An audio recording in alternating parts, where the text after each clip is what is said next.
2025 भर्तियों का वर्ष आज ही सुनिश्चित करें अपना सिलेक्शन और डाउनलोड करें तैयारी कर लो ऐप। नमस्कार, एजुकेशन नगरी की खास पेशकश एजुकेशन बुलेटिन में आपका स्वागत है। मैं हूं आपके साथ विनीत। तो चलिए रुक करते हैं शिक्षा जगत की तमाम बड़ी खबरों की ओर। राजस्थान माध्यमिक शिक्षा बोर्ड ने राजस्थान शिक्षक पात्रता परीक्षा रीट 2024 के लिए आंसर की जारी कर दी है, जिससे करीब 13 लाख उम्मीदवारों का लंबा इंतजार खत्म हो चुका है। बोर्ड ने 19 मार्च की रात को ही परीक्षा के प्रश्न पत्र और आंसर की को अपनी वेबसाइट पर अपलोड कर दिया था। अब उम्मीदवार 31 मार्च तक आंसर की पर आपत्ति दर्ज करा सकते हैं। बोर्ड सचिव कैलाश चंद्र शर्मा ने बताया कि आंसर की पर मिलने वाली आपत्तियों का निस्तारण किया जाएगा और उसके बाद रिजल्ट जारी कर दिया जाएगा। रीट परीक्षा 27 और 28 फरवरी को 3 पारियों में आयोजित की गई थी, जिसमें कुल 13,77,256 उम्मीदवारों ने भाग लिया था। वहीं अब उम्मीदवार अपनी आंसर की डाउनलोड कर उसे चेक कर सकते हैं। यदि किसी उम्मीदवार को किसी सवाल पर आपत्ति होती है तो वे 31 मार्च तक आपत्ति दर्ज करा सकते हैं।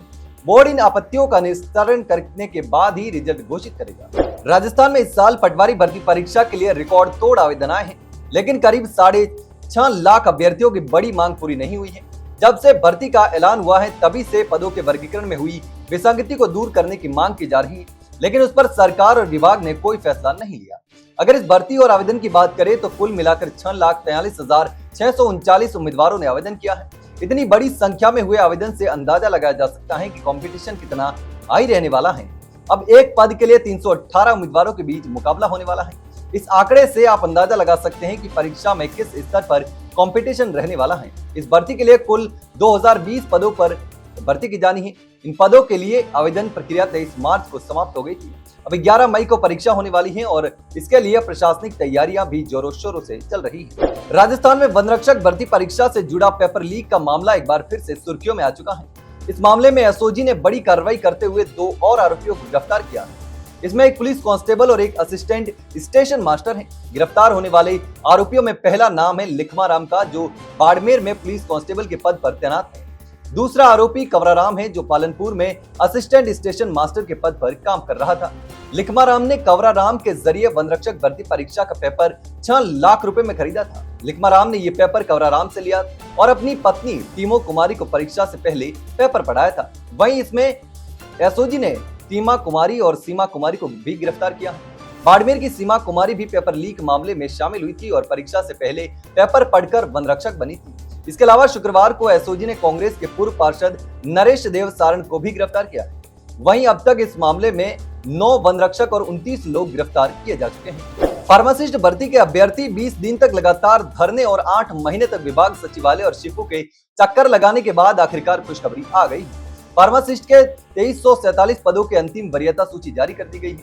चिकित्सा और स्वास्थ्य विभाग में लंबे समय से फार्मासिस्ट भर्ती की प्रक्रिया अटकी हुई थी, लेकिन अब इस भर्ती के 2347 पदों की अंतिम वरीयता सूची जारी कर दी गई है।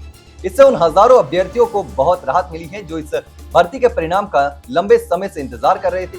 दरअसल फार्मासिस्ट के कुल 3067 पदों में से 252 पद बैकलॉग के थे और 468 पदों पर विभिन्न कारणों से परिणाम रोक दिए गए थे, लेकिन अब उन सभी मुद्दों को सुलझा लिया गया है और भर्ती की प्रक्रिया को आगे बढ़ाया गया है। चिकित्सा मंत्री गजेंद्र सिंह खीवसर ने भी बताया कि चिकित्सा एवं स्वास्थ्य विभाग और चिकित्सा शिक्षा विभाग में करीब 50,000 पदों पर भर्ती के कार्य को जल्द ही पूरा करने की योजना बनाई जा रही है। वहीं प्रमुख शासन सचिव गायत्री राठौड़ का कहना है कि राज्य स्वास्थ्य एवं परिवार कल्याण संस्थान के माध्यम से 8 कैडर के करीब 20,546 पदों पर नियमित भर्ती का कार्य जल्द ही पूरा किया जाएगा। सरकारी नौकरी की तैयारी कर रहे 10वीं पास बेरोजगार युवाओं के लिए ड्राइवर भर्ती के लिए आवेदन करने का आखिरी मौका बचा है। दरअसल राजस्थान में ड्राइवरों की भर्ती होने वाली है। राजस्थान कर्मचारी चयन बोर्ड द्वारा ड्राइवरों की भर्ती के लिए आवेदन की प्रक्रिया भी जारी है, जिसमें 2756 पदों पर भर्ती की जानी है। यह परीक्षा 23 नवंबर को आयोजित की जानी है। इस भर्ती परीक्षा के आवेदन 27 फरवरी से शुरू हो चुके हैं और 28 मार्च तक आवेदन स्वीकार किए जाएंगे, यानी कि उम्मीदवारों के पास आवेदन करने के लिए बहुत ही कम समय बचा है। भर्ती के लिए अब तक 55,000 से अधिक आवेदन प्राप्त हो चुके हैं। ये परीक्षा नॉन सीईटी के आधार पर होगी। भर्ती परीक्षा में शामिल होने के लिए उम्मीदवारों को कुछ आवश्यक योग्यताएं पूरी करनी होगी। आवेदन के लिए उम्मीदवार के पास वैध ड्राइविंग लाइसेंस और वाहन चलाने का 3 साल का अनुभव प्रमाण पत्र भी अनिवार्य है। ये भर्ती उन युवाओं के लिए एक बेहतरीन अवसर है जो ड्राइवर के लिए तैयारी कर रहे हैं। तो ये थे शिक्षा जगत की तमाम बड़ी खबरें। कल फिर आपके साथ रूबरू होंगे, तब तक के लिए नमस्कार।